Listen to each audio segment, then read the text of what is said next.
ನೀ ಬೇಕಾದ್ರೆ ಆ ಕಡೆ ಹೋಗು.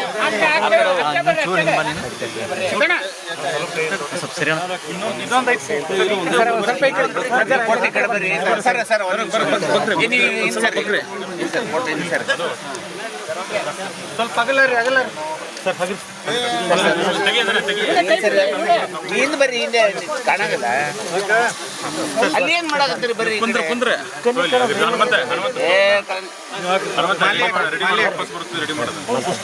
ಸರ್, ನೀವು ಸರಿ ಒಂದ್ ನಿಮಿಷ.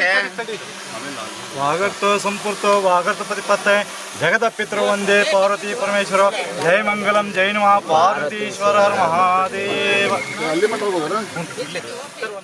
ಲಕ್ಕುಂಡಿಯಲ್ಲಿ ಪ್ರಾಚ್ಯಾವಶೇಷಗಳ ಅನ್ವೇಷಣೆ 2ನೇ ಹಂತದ ಈ ಸಪ್ತಾಹ ಆಚರಣೆಯ ಕಾರ್ಯಕ್ರಮದಲ್ಲಿ ಹಾಗೂ ಅದರ ಜೊತೆಗೇ ದಶಭಾಮಿ ಹಾಗೂ ದಶ ದೇವಾಲಯಗಳ ಅನಾವರಣ ಕಾರ್ಯಕ್ರಮ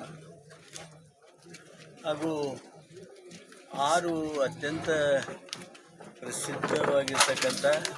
ಪ್ರಸಿದ್ಧ ಆಗಲಿರುವ ದೇವಾಲಯಗಳ ಸಂರಕ್ಷಣೆ ಹಾಗೂ ಅಭಿವೃದ್ಧಿ ಕಾರ್ಯಕ್ರಮಗಳ ಶಿಲಾನ್ಯಾಸ ಕಾರ್ಯಕ್ರಮ ಇವೆಲ್ಲವೂ ಸೇರಿ ಒಂದು ದೊಡ್ಡ ಕಾರ್ಯಕ್ರಮವನ್ನು ಲಕ್ಕುಂಡಿಯಲ್ಲಿ ಮಾಡಿದ್ದೇವೆ.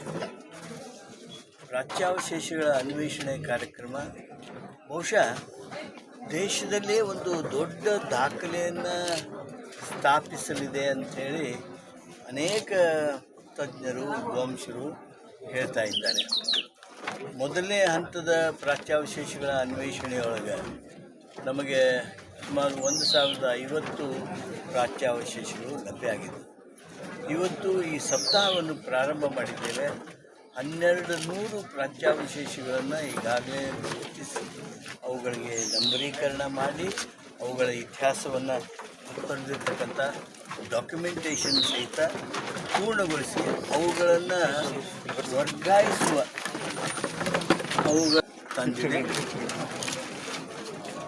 ಒಂದು ಆಶ್ಚರ್ಯಕರವಾಗಿರ್ತಕ್ಕಂಥದ್ದು ಅಂದರೆ ನಾನು ಸನ್ಮಾನ್ಯ ವಿಧಾನ ಪರಿಷತ್ತಿನ ಸಭಾಪತಿಗಳು, ಸ್ಥಳೀಯ ಶಾಸಕರು, ಸಿದ್ದು ಪಾಟೀಲರು, ನಮ್ಮ ಸಮಿತಿಯ ಸದಸ್ಯರು, ನಮ್ಮ ಬೆಕ್ಸೂರು ಮಠರವರು, ಮತ್ತೊಬ್ಬ ಸಮಿತಿಯ ಸದಸ್ಯರು, ನಮ್ಮ ಜಿಲ್ಲಾಡಳಿತ, ನಮ್ಮ ಆರ್ಕಿಯಾಲಜಿ ಡಿಪಾರ್ಟ್ಮೆಂಟಿನ ಆಯುಕ್ತರು ಎಲ್ಲರೂ ಸೇರಿ ನಾವು ಕೆರೆಯಲ್ಲಿ ಹೋದಾಗ ನಾವು ಅದನ್ನೆಲ್ಲ ವೀಕ್ಷಣೆ ಮಾಡಿದ್ವಿ, ಸಾಕ್ಷೀಕರಿಸಿದ್ವಿ. ಎಷ್ಟು ಅದ್ಭುತವಾಗಿರ್ತಕ್ಕಂಥ ಆ ಕಲಾಕೃತಿಗಳು ಇವತ್ತು ಅಲ್ಲಿ ಕೆರೆಯ ಕಟ್ಟೆಗೆ ಅನುಕೂಲ ಆಗಿವೆ. ಅವೆಲ್ಲವುಗಳನ್ನು ಗುರುತಿಸಿ ಹೊರಗೆ ತರ್ತಾ ಇದ್ದೀವಿ. 500 ಪ್ರಾಚ್ಯಾವಶೇಷಗಳು ಅಲ್ಲಿ ನಮಗೆ ದೊರಕ್ತವೆ. ಈಗಾಗಲೇ ನಂಬರಿಂಗ್ ಆಗಿದೆ ಅನ್ನೋದನ್ನು ಹೇಳೋದಕ್ಕೆ ಸಂತೋಷ ಆಗ್ತಾಯಿದೆ. ಅದೇ ರೀತಿಯಾಗಿ ಬದುವನ್ನು ನೋಡೋದಕ್ಕೆ ಕೆಲವರು ಬಂದಿದ್ದೀರಿ, ಕೆಲವರು ಬಂದಿದ್ದಿಲ್ಲ. ಆ ಬದುವಿನಲ್ಲೂ ಸಹಿತ ಈಗಾಗಲೇ 25-30 ಸಿಕ್ಕಿವೆ. ಹೀಗೆ ಒಟ್ಟು 40 ಸ್ಥಳಗಳಲ್ಲಿ ಈ ಪ್ರಾಚ್ಯಾವಶೇಷಗಳು ಇರುವುದನ್ನು ಗುರುತಿಸಿ ಅದರಲ್ಲಿ 25-26 ಕಡೆ ನಂಬರೀಕರಣ ಮಾಡಿ ಮುಗಿದಿದೆ. ಇನ್ನೂ 14-15 ನಂಬರೀಕರಣ ಆಗಬೇಕು. ಒಟ್ಟಾರೆ ಇದೊಂದು ದೊಡ್ಡದಾಗಿರ್ತಕ್ಕಂಥ ಕೆಲಸ. ರಾಜ್ಯ ಸರ್ಕಾರ ಗ್ರಾಮಸ್ಥರ ವಿಶೇಷವಾದಂಥ ಸಹಕಾರದಿಂದ ಕೈಗೆತ್ತಿಕೊಂಡಿದೆ. ಇವೆಲ್ಲವುಗಳನ್ನು ಸಂಗ್ರಹ ಮಾಡಿ ಒಂದು ಬಯಲು ಸಂಗ್ರಹಾಲಯವನ್ನು, ಅದ್ಭುತವಾಗಿರ್ತಕ್ಕಂಥ ಬಯಲು ಸಂಗ್ರಹಾಲಯವನ್ನು ಮಾಡಬೇಕು ಅಂಥೇಳಿ ನಮ್ಮ ಇಲಾಖೆ ಇವತ್ತು ನಿರ್ಣಯ ಮಾಡಿದೆ. ಅದನ್ನು ಇದೇ ವರ್ಷ ಪೂರ್ಣಗೊಳ್ಳೋದ್ರೊಳಗಾಗಿ ವಿಶೇಷವಾಗಿರ್ತಕ್ಕಂಥ ಬಯಲು ಸಂಗ್ರಹಾಲಯವನ್ನು ನಾವು ಕಟ್ಟೋದಕ್ಕೆ, ಅದನ್ನು ನಿರ್ಮಾಣ ಮಾಡೋದಕ್ಕೆ ಅಗತ್ಯವಾದ ಕ್ರಮಗಳನ್ನು ಕೈಗೊಳ್ತೀವಿ. ಇದು ಒಂದು ಭಾಗ. ಇನ್ನೊಂದು ಅತಿ ದೊಡ್ಡ ಭಾಗ ಅಂದರೆ 10 ದೇವಾಲಯಗಳನ್ನು ಅನಾವರಣ ಮಾಡೋದು, 10 ಬಾವಿಗಳನ್ನು ಅನಾವರಣ ಮಾಡೋದು, ಒಂದು ಗುಡಿ ಅನಾವರಣ ಮಾಡೋದು ಅಥವಾ ಒಂದು ಬಾವಿ ಅನಾವರಣ ಮಾಡೋದು ಅಂದ್ರೆ ದೊಡ್ಡದು. ಅಂಥದ್ರಲ್ಲಿ ಈ ಐತಿಹಾಸಿಕ ಸ್ಥಳದೊಳಗೆ 10 ಬಾವಿಗಳನ್ನು, 10 ದೇವಾಲಯಗಳನ್ನು ನಾವು ಅನಾವರಣ ಮಾಡ್ತಾ ಇದ್ದೇವೆ. ಈ ಅನಾವರಣ ಮುಗಿದ ತಕ್ಷಣ ಇವುಗಳ ಅಭಿವೃದ್ಧಿ ಕೆಲಸವನ್ನು, ಇವುಗಳ ಸಂರಕ್ಷಣೆ ಕೆಲಸವನ್ನು ಮಾಡ್ತೀವಿ ಅನ್ನೋದನ್ನು ಭಾಳ ಸಂತೋಷದಿಂದ ಹೇಳೋದಕ್ಕೆ ಬಯಸ್ತೀನಿ. ಸ್ನೇಹಿತರೆ, ನಿಮಗೆಲ್ಲರಿಗೂ ಗೊತ್ತಿದೆ, ನಮ್ಮ ಕರ್ನಾಟಕದ ಇತಿಹಾಸ, ಕರ್ನಾಟಕದ ಪರಂಪರೆ ಅತಿ ದೊಡ್ಡದು. ರೋಮಾಂಚನ ಆಗಬೇಕು. ಆ ರೋಮಾಂಚನ ಆಗ್ತಕ್ಕಂಥ ಇತಿಹಾಸ ನಮ್ಮದು. ಪ್ರತಿ ಕಲ್ಲು ನಮಗೆ ಒಂದು ಕತೆ ಹೇಳ್ತವೆ.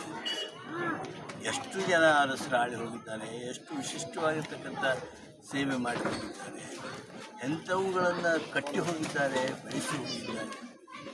ಅವರು ಕೇವಲ ಲಕ್ಕುಂಡಿಯನ್ನು ಗುಡಿಗೆ ಮಾತ್ರ ಕಟ್ಟಲಿಲ್ಲ, ಈ ಲಕ್ಕುಂಡಿಯೊಳಗಿರೋರ ಮನಸ್ಸುಗಳನ್ನು ಕಟ್ಟಿದರು ಅನ್ನೋದನ್ನು ನಾವು ಇತ್ತೀಚಿನ ಕೆಲವು ಐತಿಹಾಸಿಕ ಘಟನೆಗಳ ಮೂಲಕ ನೋಡ್ತೇವೆ. ನಾನು ಇಷ್ಟೇ ಈ ಸಂದರ್ಭದಲ್ಲಿ ಹೇಳೋದು, 10 ಬಾಮಿ 10 ದೇವಸ್ಥಾನಗಳ ಅನಾವರಣ ಒಂದು ದಿವಸ ಆಗಿರೋದು ಬಹುಶಃ ನಮ್ಮ ದೇಶದಲ್ಲಿ ಇನ್ನೊಂದು ಎಲ್ಲಿಯೂ ದಾಖಲೆ ಇಲ್ಲ. ಆ ದಾಖಲೆಯನ್ನು ನಾವು ಕರ್ನಾಟಕದಲ್ಲಿ ಮಾಡಿದ್ದೇವೆ. ಸನ್ಮಾನ್ಯ ಸಿದ್ದರಾಮಯ್ಯನವರು, ನಮ್ಮ ಮುಖ್ಯಮಂತ್ರಿಗಳು, ಈ ಕೆಲಸ ಮಾಡೋದಕ್ಕೆ ಭಾಳ ದೊಡ್ಡದಾಗಿರ್ತಕ್ಕಂಥ ಬಲವನ್ನು ತುಂಬಿದ್ದಾರೆ, ಬೆಂಬಲವನ್ನು ಕೊಡ್ತಾ ಇದ್ದಾರೆ. ಗ್ರಾಮಸ್ಥರು ದೊಡ್ಡ ಸಹಕಾರವನ್ನು ಕೊಡ್ತಾ ಇದ್ದಾರೆ. ಅವರೆಲ್ಲರಿಗೂ ನನ್ನ ಕೃತಜ್ಞತೆಯನ್ನು ಹೇಳ್ತೀನಿ. ಮೊದಲು ಬಾರಿಗೆ ಲಕ್ಕುಂಡಿ ಯೂಟ್ಯೂಬರ್ಸನ್ನು, ಇನ್ಫ್ಲೂಯೆನ್ಸರ್ಸನ್ನು, ಬೇರೆ ಬೇರೆ ಭಾಗದಿಂದ ಪತ್ರಿಕೋದ್ಯಮಿಗಳನ್ನು ಆಕರ್ಷಣೆ ಮಾಡಿದೆ. ನೀವೊಂದು ಗುಡಿಯಾಗ ಹೋದ್ರಿ ಅಂದರೆ ನಿಮಗೊಂದು ತಾಸು 2 ತಾಸು ಬೇಕು. ನೀವು ಆ ಪ್ರಾಚ್ಯಾವಶೇಷಗಳ ಬಯಲು ಸಂಗ್ರಹಾಲಯದಲ್ಲಿ ಹೋಗ್ರಿ. ನೀವು ಈಗ ಬಿಸಿಲಾಗಿ ಹೋಗಕ್ಕೆ ಹೋಗಬೇಡ್ರಿ, ತಂಪೊತ್ತಿನಾಗ ಹೋಗ್ರಿ 6 ಗಂಟೆ ನಂತರ. ಇಲ್ಲಾಂದ್ರೆ ಇವತ್ತು ಇರ್ತಿದ್ರಿ ಅಂದರೆ ಇದ್ದು ಮುಂಜಾನೆ 7 ಗಂಟೆಗೆ ಹೋಗ್ರಿ.